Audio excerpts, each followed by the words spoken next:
But so I am Laity Costello-Kaiser. I am your lay leader here at Trinity, and today is Laity Sunday. That's our reminder every year, although we should be reminded of it probably more often, that we are a church of lay people. We have a pastor, but it's not up to the pastor to do everything. It is our job to be a part of how our church functions all the time and how we celebrate worship. And we do use lay people in worship a lot. But this is the reminder that without the laity, there is no church, because the pastor would be here alone, maybe with Carmel. And how important that is. Also, every year on Laity Sunday, I get to do this, but I also remind you, as my father, who was a lay speaker in the Methodist Church when they had a no empty pulpit policy, which meant he and a bunch of other people in our district would go to the little multi-church charges to make sure they had a pastor every Sunday that would give a message. And if they didn't have a pastor, one of these lay speakers went. So we would go and we would hear the same message over and over, because you could reuse it. But he always started out by saying, as United Methodists, it is not only your privilege, it is your obligation, if you think I have erred in anything I say today, to talk to me about it. You can talk to me in person, you can call me, you can send me an email. Please don't post it on social media, though, because other people see that, and just let me know. So our gospel today begins with a very clear road sign. I appreciate that's a parable, so if you'll switch to the next slide, maybe. So what's a parable? Literally means throwing alongside. Old definition, an earthly story with a heavenly meaning. Oh, I like that. That's pretty good. It comes from the Greek word, I don't speak Greek, but I'll try to pronounce it, parabole. Am I right, Todd? Close enough? Both Todds, the other Todd who's in the audience would also go, yes, Lida. Which means a comparison or an analogy, right? Go ahead to the next one. I like this thing, and it's hard to see, isn't it? That is a parable. This is a definition of parable. An introductory definition of a parable is a story that never happened, but always does, or at least should. Yeah. One of my Trinity friends here talks about, she's the first person ever that I've known in my life, by the way, who would say, parables are hard. I don't understand. I don't get them. I just don't get them. I've never heard anybody admit that before she did, but she's right, and I agree with her. They can be really, really hard. Matthew warns us in this one. If you go to the next slide, caution, parable ahead, right? He says at the very beginning of this, he says, and so he's going to say, here comes the parable. Like, I need to warn you guys. To some of us, that might mean detour. Let's go a different way. To some of us, that means, we got to go really slow. Or some of us might say, let's turn around and go somewhere else. We don't want to hear another story like this. Go ahead and switch to the next one. But it's actually, hey, caution, great story ahead. And that's what we're going to get. And then comes the surprise. Jesus tells us that the kingdom of heaven is like a party. And we're supposed to party on. If you get this, I kind of can guess your age. Some of you might be too young to understand what this is with Wayne and Garth, but yeah, party on, excellent. Gosh, I hope that's what kingdom of heaven is like. It's that kind of party. But the party Jesus is talking about is not just any party. It's a wedding banquet. You know, not the ceremony part, but the fun reception part where you get to have fun. All the people who've been stressed out about wedding planning, which is challenging, can relax and enjoy. So the next slide shows you some biblical artwork of this very specific party. This is a huge piece of artwork, by the way. It's, I want to say 40 feet high. It's very large, yeah. And throwing a wedding is not easy. There is a whole career trajectory for people who take on the responsibility of putting together the wedding so the couple, and usually their parents, can enjoy the process with minimal discomfort except for the price. So the average wedding in the United States in 2022 cost $30,000. That's the average. This was up from $28,000 in 2021. but still below the pre-COVID 2018 average of $33,931. My wedding did not cost that much, but I'm a Southern female, so I'm not going to ask anybody else how much theirs cost them. But yeah, that's a lot of money. So why are people willing to spend money on that? Well, they value the opportunity to celebrate with family and friends, what is a very important component of our lives, which is the formation of a new family unit. And we celebrate because we love the people. The parents love their children. All of their friends and families love them, and they want to be together to celebrate this and to wish people well. Marriage is a big deal. So weddings are a big deal.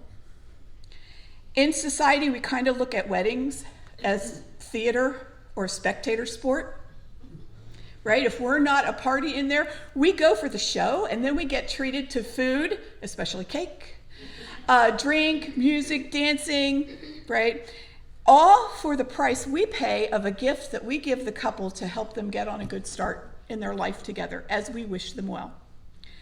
Attending a wedding requires a commitment. Go to the next slide. You have to RSVP, right?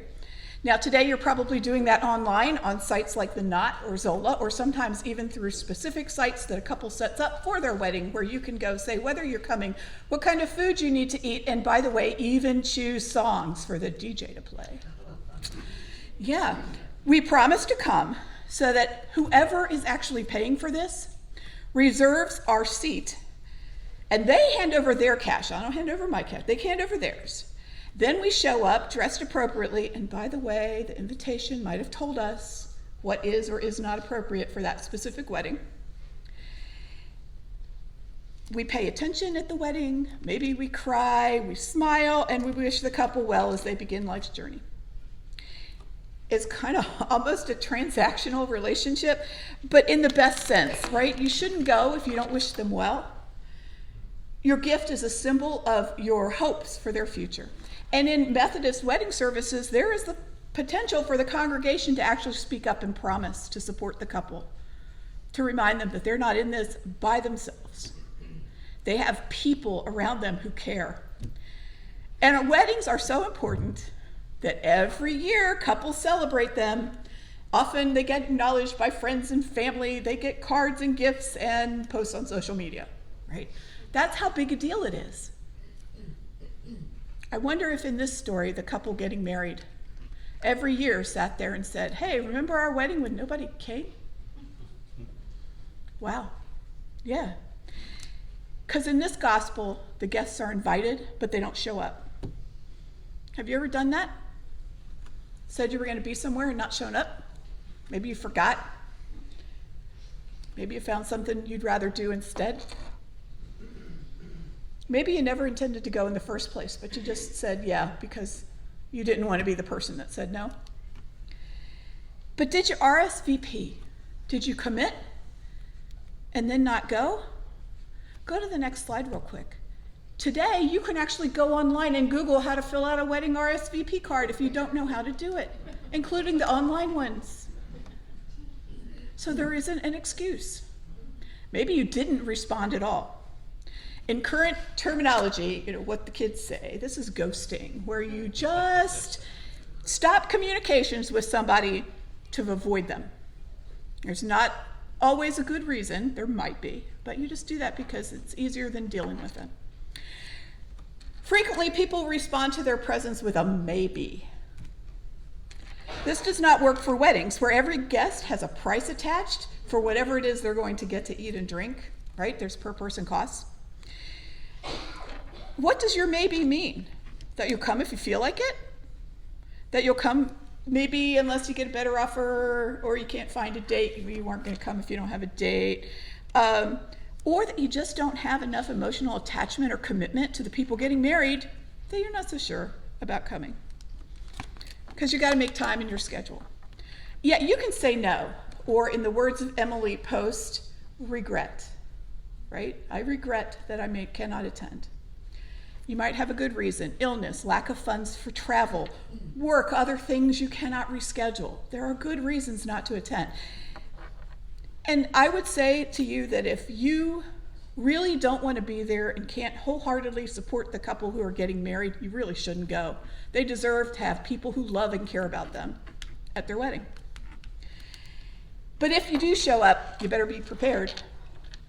You have to show the proper respect for what you're going there for, the covenants involved in the wedding, the proper behavior, or else the bouncer might toss you out or deny you entry to begin with. At the reception, you sit where the seating chart tells you you are to sit. And at the wedding ceremony, you don't sit in the places reserved for certain people unless you're supposed to sit there. And you don't complain about where you're seated, the food, the music, or anything.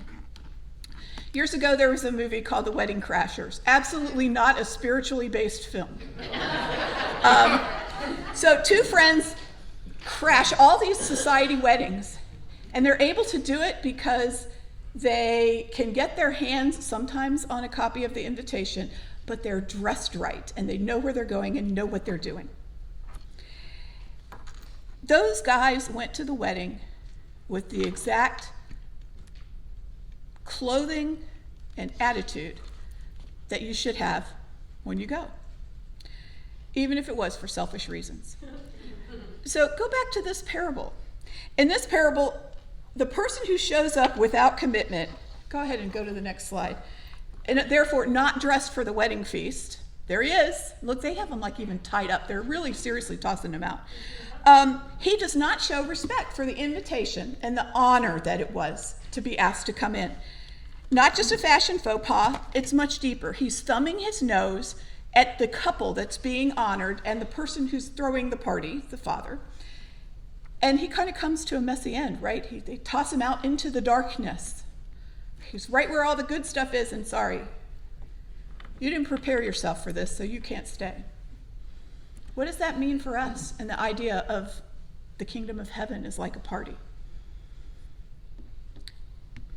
If we show up for the heaven party and we don't show proper respect, are we going to be tossed out? Sometimes we might just hope so, because commitment to going to the heaven party comes with the commitment that you are going to do some things yourself. Maybe we hope the people who show up unprepared will get what's coming to them. They'll be tossed out while all us good folk get to stay.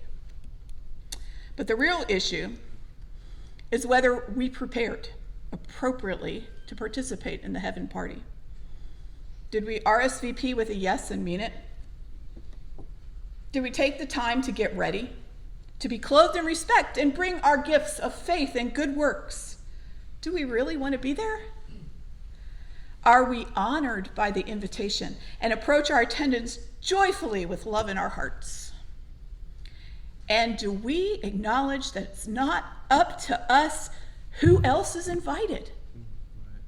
After all, there may be some there who don't think we deserve the invitation and to be present. We don't get to pick who's there or where we're placed on the seating chart. And, I would suggest that we don't RSVP one time. We get asked almost every day if we want to join the heaven party, sometimes in small ways, sometimes in really big ways. We're given opportunities to prepare, to commit, to be in the right place, and to accept the invitation. And sometimes we just don't RSVP.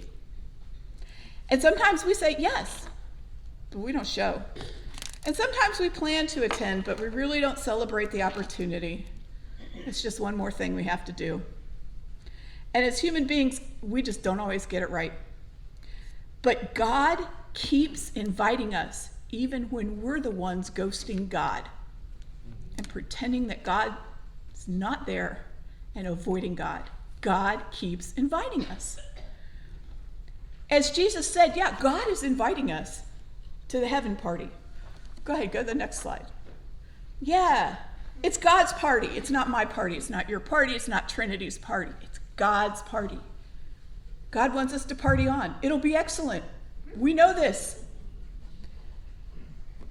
We just have to commit to going Go ahead to the next one. Yeah, there it is. We just have commit to going. Make the effort to prepare, arrive on time. We don't bring anything but ourselves. We are the gift. We and what we do, what we say, how we treat each other, we're the gift. And then we get to party on. It's an honor to be invited. I look forward to joining all of you there. And I really don't care where I get put on the seating chart. Thanks. I'm getting applause.